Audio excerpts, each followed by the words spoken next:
Next is nervous tissue. Often you must have identified the singer by merely listening to the song or identified what is being cooked in the kitchen by the mere smell. What helps us to do this? आता एखादं गीत ऐकल्यावर आपल्याला कळतं की actual singer कोण आहे, किंवा किचनमध्ये कोणता पदार्थ जर कुक होत असेल तर आपण स्मेलहून आयडेंटिफाय करतो. आणि दोन्ही सिच्युएशन्समध्ये ॲक्च्युअल नर्व्स जे आहेत ते आपल्याला हेल्प करते या ठिकाणी आयडेंटिफायसाठी, आणि त्याच आधारित आहे आपली nervous tissue. Nervous tissue enables us to respond to stimuli like touch, sound, order, colors, etc. आणि नर्वस टिश्यू जे आहे तर हे काय करतात, एक्सटर्नल जे काही स्टिम्युलाय आहेत, हे जे काही यायलेत है ना, आपल्याला ज्या संवेदना यायला त्यांना आपण स्टिम्युलाय म्हणतो. तर त्या स्टिम्युलायला प्रतिसाद रिस्पॉन्ड देण्याचं काम ही आपली नर्वस टिश्यू करते असते. आणि त्यासाठी आपले जे सेन्सरी ऑर्गन्स आहेत बरोबर ते सर्व कार्य करत असतात. जसं की टच असेल, स्किन थ्रो, त्यानंतर साऊंड इयर थ्रो, त्यानंतर ऑर्डर नोज थ्रो, आणि कलर आय थ्रो. म्हणजे प्रत्येक सिच्युएशनमध्ये आपण सेन्सरी ऑर्गनचा वापर केला. आणि या ठिकाणी जे नर्व आहेत तुम्हाला माहिती आहे ते कोणत्या टाईपचे नर्व असतात, सेन्सरी नर्व्स, जे ब्रेनपर्यंत या ठिकाणी काय करतात, हे ज्या सर्व गोष्टी आपल्याला समजतात तर ॲक्च्युअल ब्रेन त्याला प्रिसिपिटेट करतो बरोबर. बाकी राहिलं साऊंडच्या संदर्भात आपण रिफ्लेक्शन ऑफ साऊंड डिटेलमध्ये पाहिलं आहे की कशा पद्धतीनं ते फायनली जे आहेत तर ते ऑप्टिक कोणते नर्व्स होते, ते ऑडिटरी नर्व्स कुठपर्यंत गेले, ब्रेनपर्यंत गेले. त्यानंतर जेव्हा आपण मिररचा अभ्यास किंवा ह्युमन आयचा अभ्यास केला तेव्हा आपण पाहिलं की कशा पद्धतीनं जे ऑप्टिक नर्व्स आहेत ते कुठपर्यंत गेले या ठिकाणी, ब्रेनपर्यंत गेले. आणि त्यांनी सांगितलं आपल्याला काय दिसत आहे आपल्या डोळ्यातून बरोबर. तर हे सर्व नर्वस टिश्यूमुळे पॉसिबल होतं. Cells of the nervous tissue are specially made to become excited and to conduct that excitation from one part of body to another. आता मला वाटतं आपण या अगोदर पण नर्व्स पूर्ण स्ट्रक्चर समजून घेतलेले आहे. त्यामधल्या दोन सेल, नर्व सेल आणि न्यूरोग्लिया सपोर्टिंग सेल्स बरोबर. तर साईडला तुम्ही जर पाहिलं तर सर्वप्रथम जे डेंड्राइट्स आहेत की जे सेन्सेशन अगोदर कॅच करतात बरोबर. त्यानंतर ते कोणाकडे जातं, सेल बॉडीमध्ये सेंटरमध्ये जर पाहिला तर त्या ठिकाणी काय प्रेझेंट असतो, न्यूक्लियस नर्व सेलच्या आतमध्ये. आणि जो टर्मिनल पार्ट आहे तर तो कोणता असतो, ॲक्झॉन. आणि ॲक्झॉनच्या नंतर अनदर जे दुसरे डेंड्राइट्स त्या ठिकाणी अटॅच होतात बरोबर. नंतर ते ॲक्झॉन टर्मिनल वगैरे आपण डिटेलमध्ये पाहिलं आहेच ऑलरेडी, तेवढं आपल्या डिटेल स्टडी नाही करायची, फक्त एक रिमाइंड करायचं आहे. नेक्स्ट तर पॉईंट असा होता की नर्वस टिश्यूचे जे सेल्स आहेत ना तर या ॲज वी नो की आपल्या शरीरातल्या सर्वात लॉंग सेल्स या नर्व सेल्स असतात, या अगोदर पण आपण पाहिलं आहे.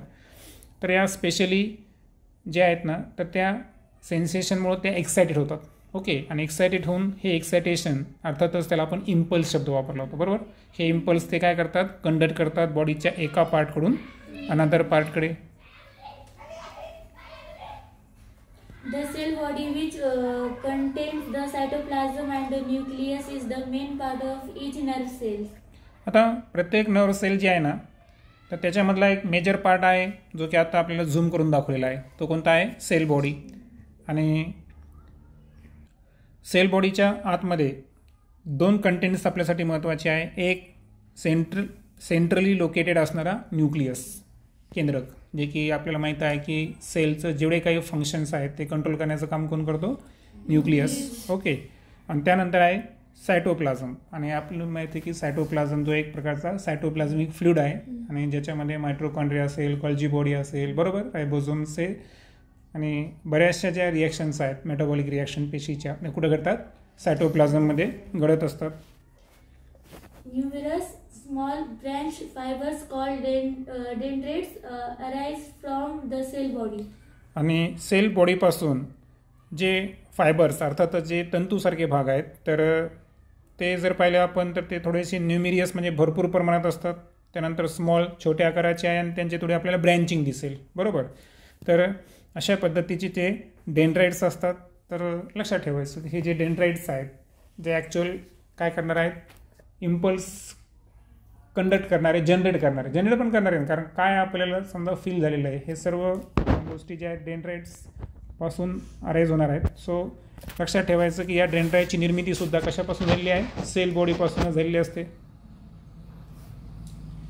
One of the fiber, however, is extremely long. It is called as the axon. आणि फिगरमध्ये दाखवल्याप्रमाणे जर पाहिलं आपण तर सेल बॉडीच्या थोड्याशा खालच्या रिजनमध्ये जर पाहिलं आपण तर त्या ठिकाणी आपल्याला एक फायबर दिसेल, जो की फायबर कशा पद्धतीचा आहे, एक्स्ट्रीमली लॉंग आहे सेल बॉडीच्या तुलनेमध्ये, बरोबर. तर डेंड्राइट्स आणि सेल बॉडीच्या तुलनेमध्ये त्याची लेंथ जास्त दिसेल आपल्याला. दॅट इज तो एक्स्ट्रीमली लॉंग पार्ट, त्याला म्हणायचं axon. The length of a nerve cell may even be up to 1 meter. आता ज्या अर्थी नर्व सेल्स या बॉडीच्या लॉंगेस्ट सेल आहे तर त्यांची लेंथ ही कशामध्ये असेल, मीटरमध्ये, आणि अप्रॉक्सिमेटली त्यांची लेंथ जर ती आहे तर ती 1 मीटरपर्यंत सुद्धा इव्हन असू शकते. Many nerve cells are bound together with the help of connective tissue to form a nerve. आता नर्व सेल्स आणि न्यूरोग्लिया सेल्स या तिघांना आपल्याला डिफरन्शिएट करायचं असेल तर फर्स्ट ती न्यूरोग्लिया सेल या सपोर्टिंग सेल्स आहेत, हे तर क्लिअर आहे, त्याला आपल्या डिटेलमध्ये जाणायचं नाही. आता नर्व आणि नर्व सेल्समध्ये ॲक्च्युअल फरक काय आहे, तर नर्वला आपण काय करायचं, एक टिश्यू कन्सिडर करायचं, आणि टिश्यूचं जनरेशन केव्हा होईल, जेव्हा अनेक सेल्स सेम ओरिजिन आणि सेम स्ट्रक्चर असणाऱ्या एकत्र येतील. हे आपण टिश्यूला डिफाईन करताना अभ्यास करतो, बरोबर. तर डेफिनेशन्स आपल्याला माहीत पाहिजे जेणेकरून आपल्याला पुढचं जे नॉलेज आहे त्याला कनेक्ट करता येईल. ओके, सो सांगितल्याप्रमाणे बऱ्याचशा नर्व सेल्स बाउंड टुगेदर एकत्र येतील आणि त्यापासून काय तयार होईल, नर्व, जो की एक टाईपचा काय असेल, कनेक्टिव्ह टिश्यू असेल. म्हणजे कनेक्टिव्ह टिश्यूच्या साह्यानं, म्हणजे ॲक्च्युअल कनेक्टिव्ह म्हणजे काय, कनेक्शन जोडायला त्याला, बरोबर आहे का. म्हणजे अनेक नर्व सेल्स एकमेकाला कनेक्ट होतील आणि त्यापासून तयार होईल आपला nerve. Nervous tissue is present in the brain, spinal cord and the network of nerves spread all through the body. आता जे नर्वस टिश्यू आहेत तर ॲक्च्युअल आपल्याला माहीत आहे की सेंट्रल नर्वस सिस्टीम CNS, बरोबर. आपल्या बॉडीचे 3 सिस्टीम असतात, एक आहे CNS सेंट्रल नर्वस सिस्टीम, दुसरी आहे PNS पेरिफेरल नर्वस सिस्टीम, आणि तिसरी आहे ॲटोनॉमस नर्वस सिस्टीम. आता CNS मध्ये आपण ब्रेन आणि स्पायनल कॉर्ड पाहिलेला आहे, आणि या सर्वांना कनेक्ट करणारे नर्व जे आहेत ते कोणाचा पार्ट असतात, PNSचा, पेरिफेरल नर्वस सिस्टीम, बरोबर. तर आता नर्वस टिश्यू जे आहेत ना, तर मेजरली जर पाहिलं आपण तर आपल्या CNS मध्ये तर आहे CNSचे 2 पार्ट, ब्रेन आणि spinal cord.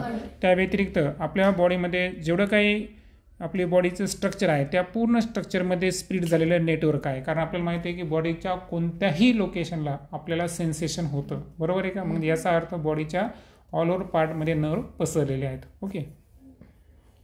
In most animals, action in response to a stimulus occurs due to the integrate functioning of nervous tissue and muscular tissue. आता या अगोदर आपण मस्क्युलर टिश्यूचा अभ्यास केलेला आहे, बरोबर. आता मस्क्युलर टिश्यू तुम्हाला माहीत आहे की स्केलेटल सिस्टीम पूर्ण ऑल ओव्हर बॉडी पसरलेली आहे, आणि त्या संदर्भात आपण पाहिलेलं आहे की मस्क्युलर टिश्यू स्केलेटल टिश्यू संदर्भात असणारे स्केलेटल मसल असतील, हृदयातले कार्डियक मसल असतील, आणि जे विसरल ऑर्गन आहेत यांच्यामधले स्मूथ मसल्स असतील. जसं मसल्स पूर्ण बॉडीमध्ये पसरलेले आहेत तर सेम पद्धतीनं जे नर्व आहे त्यांचं पण नेटवर्क पसरलेलं आहे. याचा अर्थ असा आहे की जास्तीत जास्त ॲनिमल्समध्ये जे स्टिम्युलायला रिस्पॉन्स दिला जातो तर हा रिस्पॉन्स फक्त एकट्या नर्वस टिश्यूचा असतो का, नाही. तर त्या ठिकाणी तुम्हाला माहीत आहे की सेन्सरी नर्व्स आणि मोटार नर्व्स आपण 2 पाहिले होते, आणि तिसरे असोसिएट नर्व पाहिलं होतं. आता असोसिएटला आपण 2 मिनिटासाठी बाजूला ठेवू, ते तर ब्रेन आणि स्पायनल कॉर्डमध्ये त्याचं अर्थ लावला जातो. पण आता संवेदना इम्पल्स घेऊन जाणारे कोण आहेत, सेन्सरी नर्व्स, आणि ऑर्डर कोणाला जाती, ऑर्गनला, टार्गेट ऑर्गनला. टार्गेट ऑर्गन आपला हँड असू शकतो, आपला लेग असू शकतो, किंवा अदरवाईज काही असू शकतं. तर याचा अर्थ काय झालेला आहे की नर्वस टिश्यू आणि मस्क्युलर टिश्यू या दोघांचं काम एकत्रितरित्या चालतं, म्हणून तिथं शब्द वापरला आहे इंटिग्रेटेड फंक्शनिंग, बरोबर. हे एकत्रित चालणाऱ्या 2 सिस्टीम आहे बॉडीच्या, त्यांचं कार्य आपण असं सेपरेट करू शकतो का, नाही. त्यानंतर आहे plant tissue. What is the main difference between the growth of animals and plants? आता इथे एक प्रश्न विचारलेला आहे की ॲनिमल आणि प्लांट यांच्या ग्रोथमधला मेजर डिफरन्स काय आहे. तर मेजर डिफरन्स आपल्याला माहीत आहे की ॲनिमल्समध्ये ग्रोथ ही लिमिटेड असते, जेव्हा की प्लांट्समध्ये जी ग्रोथ आहे ती लाईफ टाईम असते. मात्र प्लांट्समध्ये पण ज्या डेड सेल्स आहेत त्यांच्यामध्ये नाही. तर ज्या लिव्हिंग सेल्स असतात प्लांट्समधल्या, जी की ग्रोथ पार्ट्समध्ये अवेलेबल असतात. लक्षात घ्या, जसं आपण खोड घेतलं, खोडाच्या आतल्या सेल डेड सेल आहे, त्याची वाढ करायची गरज आहे का, नाही. परंतु जे लिव्ह वगैरे आहेत, लेंटिकल्स वगैरे, तर तिथं मात्र तुम्हाला कोणत्या सेल दिसतील त्या ठिकाणी, लिव्हिंग सेल्स, बरोबर. डेड सेल आपल्या बॉडीमध्ये नसतात ॲनिमल्समध्ये, पण ते प्लांट्समध्ये असतात. मात्र ग्रोथच्या संदर्भात मेजर फरक लक्षात आला. आपली ग्रोथ ही लिमिटेड एजपर्यंत होत असते, बरोबर, परंतु प्लांटची डेथ ते लाईव्ह आहे तोपर्यंत ती होऊ शकते. हा मेजर डिफरन्स आहे. Second question, Why does the growth of a plant appear only at specific parts of the plant body? आणि आन्सर सांगितलं मी तुम्हाला.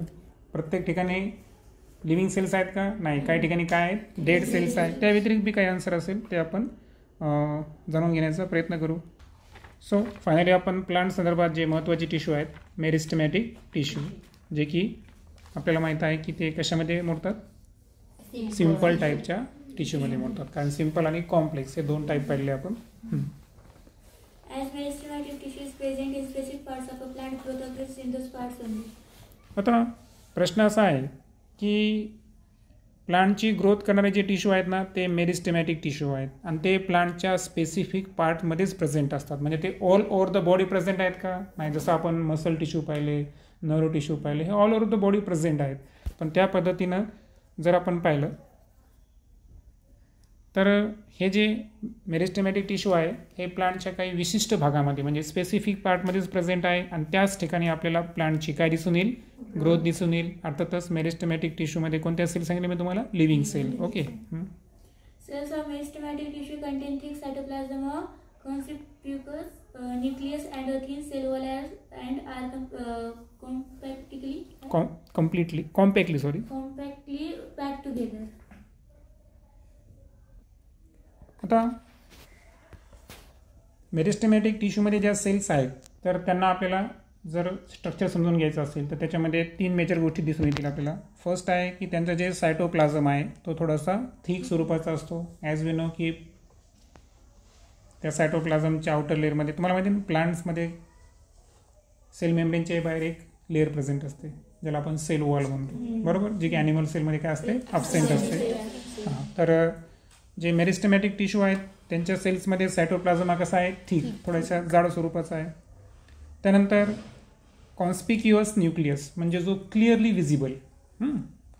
विजिबल म्हणजे स्पष्ट दिसून येणारा, कारण यांच्यामध्ये सेलचा टाईप कोणता आहे? युकॅरियोटिक सेल्स, बरोबर आहे का? युकॅरियोटिक सेलचं न्यूक्लियस परफेक्टली बाउंड न्यूक्लियस, हे न्यूक्लियर मेम्ब्रेन प्रेझेंट असणं त्याचं वैशिष्ट्य असतं. सो जे न्यूक्लियस आहे ते स्पष्ट दिसणारं म्हणजेच कॉन्स्पिक्युअस किंवा तुम्ही त्याला क्लिअरली विजिबल असा शब्द वापरला मी त्या ठिकाणी. आणि त्यानंतर तिसरं वैशिष्ट्य म्हणजे सेल वॉल प्रेझेंट आहे, मात्र ती कशा स्वरूपाची आहे? थिन स्वरूपाची आहे. म्हणजे बाहेरचे पदार्थ आतमध्ये म्हणजे ते सेमी परमेबिलिटी त्या टाईपचे असतील समजा. म्हणजे की सेल लिव्हिंग आहेत ना, आणि हे सर्व जे आहेत सायटोप्लाझम, न्यूक्लियस आणि सेल वॉल हे एकमेकांना कसे आहेत? कॉम्पॅक्टली पॅक टुगेदर. म्हणजे त्यांची पॅकिंग कशी आहे? थोडीशी कॉम्पॅक्ट स्वरूपाची आहे, म्हणजे जास्त जागा घेत नाहीत ते. Vacuoles are usually absent in these cells. आता प्लांट सेल आणि ॲनिमल सेलमधला एक मेजर डिफरन्स जर पाहिला आपण तर प्लांट सेलमध्ये सिंगल व्हॅक्युलस प्रेझेंट असते, मात्र लार्ज स्वरूपात प्रेझेंट असते, जेव्हा की ॲनिमल सेलमध्ये व्हॅक्युल असतात पण एकापेक्षा जास्त असतात. आता जनरली प्लांट सेलमध्ये व्हॅक्युअल प्रेझेंट असते, बरोबर, त्याला आपण रिक्तिका म्हणतो मराठीमध्ये, एक बिगर साईजची. मात्र त्यातही मेरिस्टेमॅटिक टिश्यू जर पाहिला आपण तर त्याच्यामध्ये व्हॅक्युअल्स म्हणजे सेलचा एम्प्टी पार्ट असतो. म्हणजे त्यांच्यामध्ये आहे का ते? लक्षात घ्या. म्हणजे तिथं शब्द आलेला आहे कॉम्पॅक्टली पॅक, याचा अर्थ त्याच्यामध्ये एम्प्टी स्पेस आहे का? जास्त नाही. मग एम्प्टी स्पेस मीन्स व्हॅक्युअल्स, म्हणजे व्हॅक्युअल्स या ठिकाणी काय युज्युअली अब्सेंट आहे असा त्याचा अर्थ आहे. आता व्हॅक्युअल्स नाही, सायटोप्लाझम थिक स्वरूपाचा आहे, कॉन्स्पिक्युअस न्यूक्लियस पण आहे आणि थिन सेल वॉल आहे. याचा अर्थ या सेलमध्ये जी लिव्हिंग कॅपेबिलिटी आहे ती सर्वात जास्त आहे आणि त्यामुळं डेफिनेटली या सेल्स कशामध्ये असतात? हायली ॲक्टिव्ह, म्हणजे यांच्यामध्ये सेल डिव्हिजन हे फास्टर रेटला चालतं. To bring about plants growth is the main function of meristematic tissue. आता मेरिस्टेमॅटिक टिश्यूचं जर तुम्हाला कोणी विचारलं की सर्वात महत्त्वाचं इम्पॉर्टंट कार्य काय आहे तर definitely the answer is the plant growth. वनस्पतींच्या वाढीसाठी सर्वात रिस्पॉन्सिबल असणारे जे टिश्यू असतात that tissue are meristematic tissue. According to the location, meristematic tissue is of 3 types as given below. आता क्लासिफिकेशनचा एक क्रायटेरिया असतो, लक्षात घ्या. जसं की सेलचा टाईप म्हणलो मी, सेलचा टाईप तुम्ही प्लांट सेल, ॲनिमल सेल. सेलचा टाईप युकॅरियोटिक, प्रोकॅरियोटिक, म्हणजे कशावर आधारित आहे किंवा त्याच्यामध्ये सुरुवातीला आपण काय पाहिलं की सेलचा स्ट्रक्चर कसं आहे, म्हणजे न्यूक्लियस परफेक्टली बाउंड आहे किंवा नाही याच्यावरून आपण युकॅरियोटिक आणि प्रोकॅरियोटिक म्हणलो. त्यानंतर ऑर्गॅनिझमनुसार जर आपण क्लासिफिकेशन केलं तर वर्गीकरण काय व्हायलं, प्लांट सेल, ॲनिमल सेल. त्याचे ते एकाच ऑर्गॅनिझममध्ये जर पाहिलं आपण, समजा ह्युमनमध्ये कोणत्या कोणत्या सेल्स आहेत, तर मसल सेल्स आहेत, बोन सेल्स आहेत, बरोबर आहे का. ते मसल फायबर काल पाहिले आपण. त्याच्यानंतर WBC आहेत. म्हणजे लक्षात आलं, म्हणजे तुम्ही क्लासिफिकेशनचा क्रायटेरिया काय आहे त्याच्यावरून काय पडतात, त्यांचे गट पडतात. तर क्लासिफिकेशनचा क्रायटेरिया अगोदर बघायचा, नंतर क्लासिफिकेशन बघायचं. क्रायटेरिया काय की कोणत्या आधारावर तुम्ही वर्गीकरण करता, लक्षात आलं का. तर अकॉर्डिंग टू द लोकेशन, म्हणजे प्लांटमध्ये ती सेल कोणत्या ठिकाणी आहे यावरून मेरिस्टेमॅटिक टिश्यूचे 3 गटामध्ये वर्गीकरण होतं. एक आहे ॲपिकल मेरिस्टेम, दुसरा आहे इंटरकॅलरी मेरिस्टेम आणि तिसरा आहे लॅटरल मेरिस्टेम. फर्स्टली आपण ॲपिकल मेरिस्टेमबद्दल बोलू. Apical meristem at the tip of the root and stem. And function is Increase the length of the root and stem. आता ॲज वी नो की वनस्पतीचे जे 5 मेजर पार्ट असतात माहिती आहे, रूट, त्यानंतर स्टेम, लीफ, फ्लावर आणि फ्रूट्स पैकी आपल्यासाठी जे सध्या आपण मेरिस्टेमॅटिक टिश्यूबद्दल बोललो, तर यामध्ये ग्रोथिंग पार्ट जे आहेत तर ते 2 असतात. एक असतं रूट, अनदर असतं स्टेम. कारण स्टेम हे अप्पर साईडनं त्याची ग्रोथ होत असते आणि डाऊनवर्ड म्हणजे कशा दिशेने, पाण्याच्या दिशेने, बरोबर आहे ना, ते रूटची ग्रोथ होत असते. सो रूट्स आणि स्टेम यांचे जे टिप असतात, टोक असतात, तर या पॉईंटला कोणते मेरिस्टेम प्रेझेंट आहे, ॲपिकल मेरिस्टेमॅटिक टिश्यू प्रेझेंट असतात. आता याच्यामुळं फायदा काय आहे, तर रूट आणि स्टेमची जी लेंथ आहे, या लेंथ इन्क्रीज होण्यामागचं जे परफॉर्मन्स आहे, जे फंक्शन आहे, ते कॅरी करण्याचं काम कोणी केलं, apical meristem. Second is intercalary meristem. At the base of the petiole of leaves and of branches. Function Growth of branches, formation of leaves and flowers. आता तिसरं जर पाहिलं आपण, सेकंड टाईप. फर्स्ट टाईप तर तुम्ही फिगरमध्ये लेफ्टला पाहू शकता, टीपला दाखवलेलं तुम्हाला ॲपिकल मेरिस्टेम. सेकंड जे आहे तर ते तुम्हाला एक शब्द सांगितला आहे, बेस ऑफ द पिटॉइल. पिटॉइल कशाला म्हणतो आपण, पानाचा जो देठ असतो त्याला आपण काय म्हणतो, पिटॉइल. या पिटॉइलचा जो बेस असतो लिव्सचा अनेक वचनी काय, लिव्स, ओके. आणि जे ब्रँचेस आहेत, फांद्या ज्या स्टीमला अटॅच होतात, तर त्याचा जो बेस आहे, तर त्या बेसच्या ठिकाणी इंटरकॅलरी मेरिस्टेम काय असतात, प्रेझेंट असतात. आता डेफिनेटली यांचं जर फंक्शन पाहिलं आपण इंटरकॅलरी मेरिस्टेमॅटिक टिश्यूचं, तर जे वनस्पतीच्या ब्रँचेस आहेत है ना, फांद्या वगैरे ज्याच्यावर लीफ प्रेझेंट असतील, त्यानंतर त्या ब्रँचची ग्रोथ करणे आणि त्याच्यावर लीव्ज आणि फ्लावर यांचं काय करणे, फॉर्मेशन करणे. ॲज वी नो की लीफ जे आहे हा एक फोटोसिंथेटिक मेन ऑर्गन आहे, की वनस्पतीचं जनरली जे फूड आहे हे कुठं तयार होतं, त्याच्या लीफमध्ये तयार होतं. मात्र हे म्हणणं चुकीचं आहे, कारण वनस्पतीचं अन्न हे त्याच्या ग्रीन पार्ट्समध्ये होतं, की ज्याच्यामध्ये क्लोरोप्लास्ट प्रेझेंट आहे आणि त्याच्यामध्ये क्लोरोफिल हे पिगमेंट प्रेझेंट असेल. केळीच्या झाडात उदाहरण घेतलं तर स्टीममध्ये सुद्धा फूड सिंथसाइज होतं. हां, हे वाक्य बरोबर आहे की जनरली वनस्पतीचं जे लीफ आहे ते कुठं तयार होतं, वनस्पतीचं फूड हे लीफमध्ये तयार होतं फोटोसिंथेसिसनं. But correct sentence is food is synthesized in green parts of the plant, right? Okay. Next is the lateral meristem. Lateral sides of root and stem. आणि सो रूट्स आणि स्टीमच्या ज्या टिपच्या ऑपोजिट साईड असेल त्याला आपण कोणती साईड म्हणू, lateral side. तर that is the lateral meristem. आता बॅक साईडचं जे आहे, तर जसं की त्यांचं फंक्शन रीड केलं का, फंक्शन बघ. Function increase gilt diameter of the root and stem.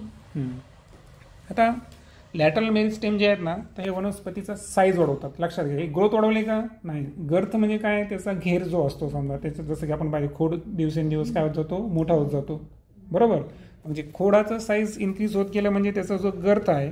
त्यानंतर रूट असेल, रूट पण तुम्ही पहा, टिपच्याकडे कोण आहे, ॲपिकल मेरिस्टेम, पण साईडला जे त्याचं साईज इन्क्रीज होत चालला त्याच्या मागं कोण आहे, लॅटरल मेरिस्टेम. सो गर्थ किंवा त्याचा स्पष्ट शब्द वापरला आहे डायमीटर, बरोबर.